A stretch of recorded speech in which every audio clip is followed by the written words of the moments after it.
Do you know who paid for the refurbishment of the Prime Minister's flat? The Prime Minister met the costs of the refurbishment of the flat, and that is very clear. He's acted completely in line with the rules. When did he meet those costs, though? Because there are allegations that a donor paid a contractor directly and that Boris Johnson paid him back, which would mean that in the interim he effectively had a loan. As I've said, the Prime Minister met the costs of the flat refurbishment. Everything's been done in line with the rules. And I think he's met them now. Want us to be Sorry, he's met the costs now, but when did he meet the cost? That is key, isn't it? Because if somebody who shouldn't be. Throughout this process, we and he have complied completely with the rules.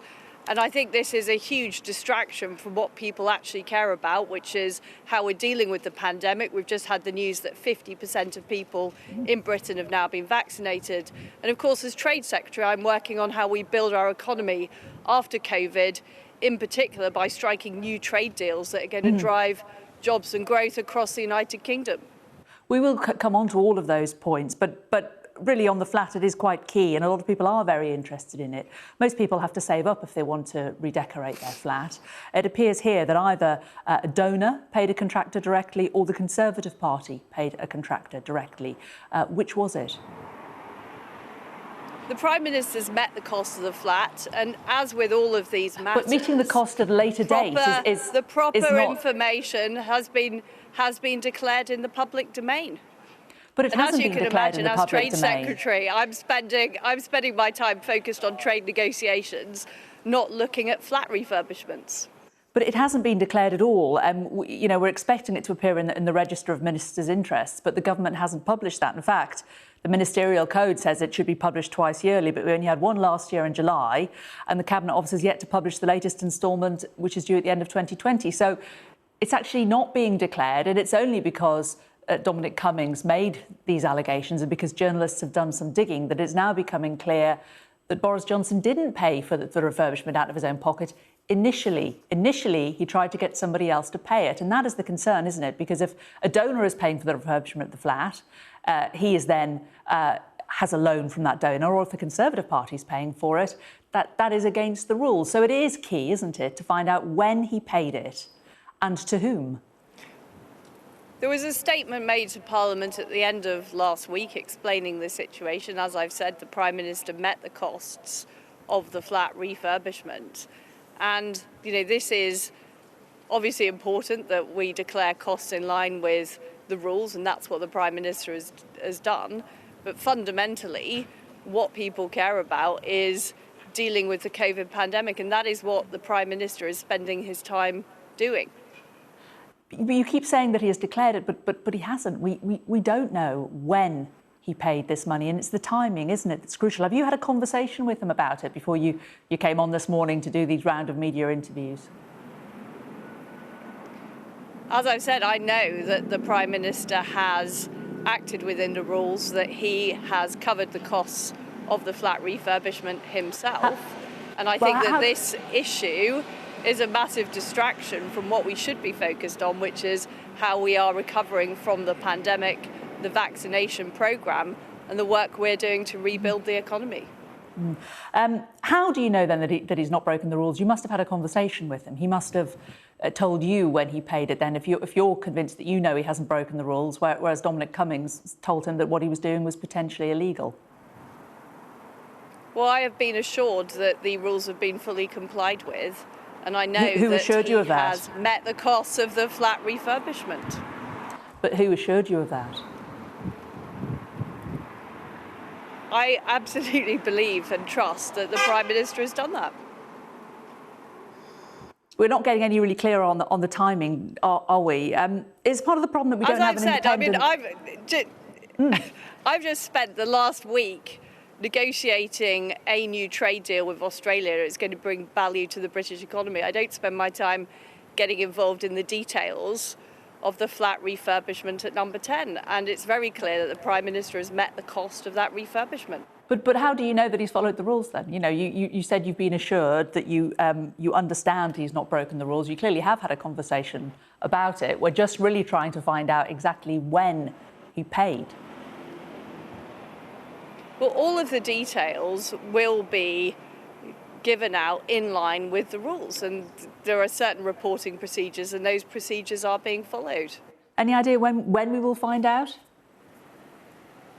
As I've said, they will be reported in line with the reporting procedures. But he is very clear that he has met the cost of the flat refurbishment. They're already late, though, aren't they? As I mentioned to you about the ministerial code, they should have been declared months ago. So they're not being declared on time. These costs have been outlined in line with the ministerial code. Of course, the civil service is responsible and working with the Prime Minister to make sure those things happen. But where have they been declared in the ministerial code? They haven't. As I've said, these items are declared in line with the ministerial code.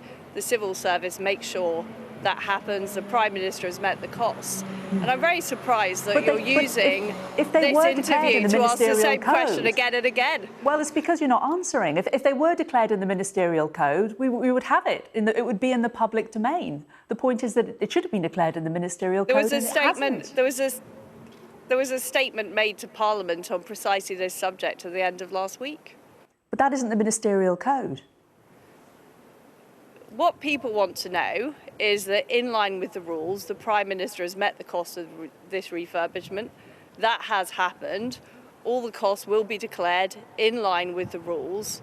And that, as far as I'm concerned, completely answers that question. OK. It's part of the problem that we don't have an independent advisor on ministerial standards. Sir Alex Allen quit in November, didn't he, over the Priti Patel bullying, and the post has been vacant ever since. Sunday Telegraph today reporting that there may be a wobble from the person who is meant to be replacing them. Don't we need somebody holding this government to greater scrutiny? Well, of course, it's important that that role is appointed. So when are we going to get somebody in the role? Well, I understand that is about to happen shortly. Shortly? Any clearer on timing with that? I don't have any more details for you, I'm afraid, on that. OK. Other things that Dominic Cummings mentioned in his blog last week was about the lockdown leak, the so-called chatty rat incident, which is all about who and what leaked stories about the second COVID lockdown. The central allegation is that the Prime Minister tried to halt a leak inquiry to protect the friend of his partner. Is the Prime Minister more worried about his girlfriend's friends than perhaps he is about the safety of the country under COVID? Well, the leak inquiry is ongoing, and of course, I hope that it finds who the individual was who conducted this leak, because it's very, very unhelpful when confidential information is leaked from the government. But why do you think the Prime Minister, it seems, tried to stop this leak inquiry then? As I've said before, I mean, this is tittle-tattle that's being promoted, and I don't think it really addresses the key issues that people in Britain care about. I mean, others would say it's actually a really serious allegation if we're trying to find out the timings of lockdowns and what the motivation was, because it could potentially have saved many, many lives. But perhaps the most damning thing that Dominic Cummings said last week, it is sad to see the Prime Minister and his office fall so far below the standards of competence and integrity that the country deserves. I mean, the Prime Minister being accused of hiding donations, cancelling inquiries to protect friends. Isn't Dominic Cummings right that he has fallen below the standards of integrity we need in a Prime Minister? Well, the Prime Minister, and I work with him very closely, has been working flat out to make sure we deal with this terrible pandemic, that we roll out the vaccine programme, which has been incredibly successful. We've got half of the people in the United Kingdom vaccinated now, and to make sure we deal with the crisis. And we also work to build the economy back. We work to promote jobs and growth across Britain, and that is what people care about. And, you know, these allegations and tittle-tattle really are a distraction from that key job. And I know the Prime Minister is spending his time on what's important, which is dealing with the COVID crisis. But working flat out is different to not having integrity, isn't it? And Dominic Grieve yesterday said that he was a vacuum of integrity. Johnny Mercer said this week it's the most distrustful, awful environment Oh, dear me. It's rather windy out here. You're doing ever so well battling against the elements. I'll just ask you that I again. know. Well done for not getting hit on the head. I'll just re-ask that. Dominic Grieve said that the Prime Minister's a vacuum of integrity. Johnny Mercer has said in that government almost nobody tells the truth.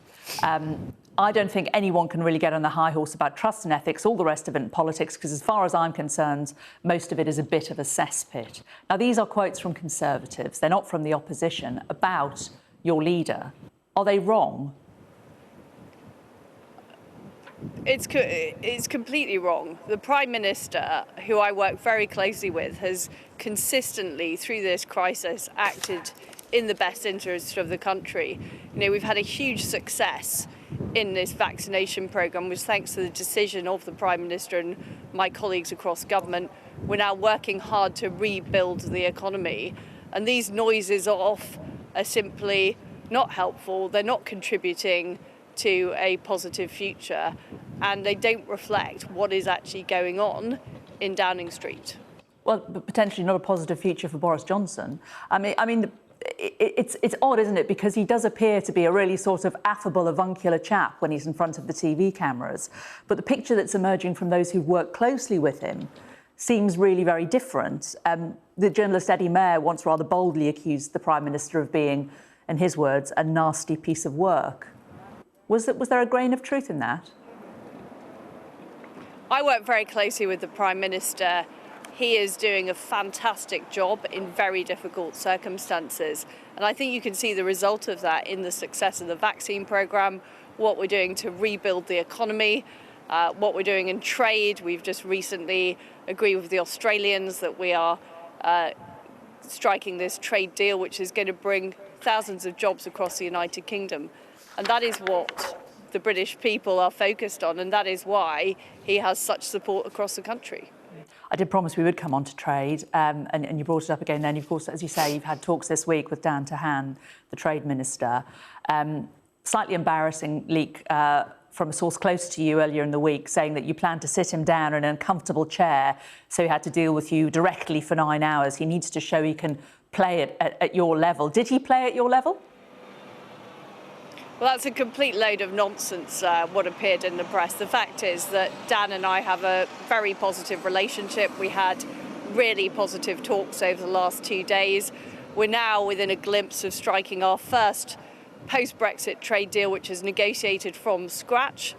And I'm looking forward to agreeing that in principle in the next few weeks. And this will bring huge benefits to the British economy, whether it's the whisky industry, the car industry, the financial services industry.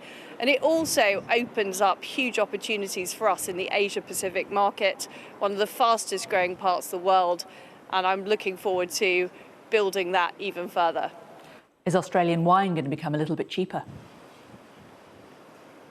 Well, that is one of the many benefits that there will be from the Australia trade deal. OK. COVID, you mentioned as well. We've seen some really distressing scenes from India over the last couple of days, haven't we? And there is obviously great concern about the so-called Indian variant. There are now, according to PHE, 132 cases of that variant in the UK, 3 that weren't linked to travel from India. How worried are you about this? Well, the situation in India is extremely worrying. I had a call last week with my Indian counterpart. We're working to do what we can to support the Indian government, particularly in areas like oxygen. We're putting together a package of support, but it is a deeply concerning situation, and my thoughts and prayers go out to the people of India. Is there any evidence that the Indian variant can escape vaccine protection? There is no evidence of that at this stage, but of course we're constantly monitoring the variants and the impact they have on the vaccination programme to make sure we're able to deal with that. But as I said, my thoughts are really with the Indian population, and we are doing all we can to help India deal with the terrible tragedy that is happening in their country. Is there a possibility that it could slow down the easing of the lockdown here in the UK if these figures start going up here? We're still on track with our roadmap. We're constantly monitoring to make sure that we're able to deal with any new variants that emerge and make sure our vaccination programme always works to be able to do that. There are some people who've pointed out that it took several days for travel from India to the UK to actually stop. Would you have liked to have seen it happen a bit quicker? Well, when we did announce the travel ban, we do need to make sure that that can be operationalised at the borders. So that was important to have that gap to be able to get the borders arrangements in place.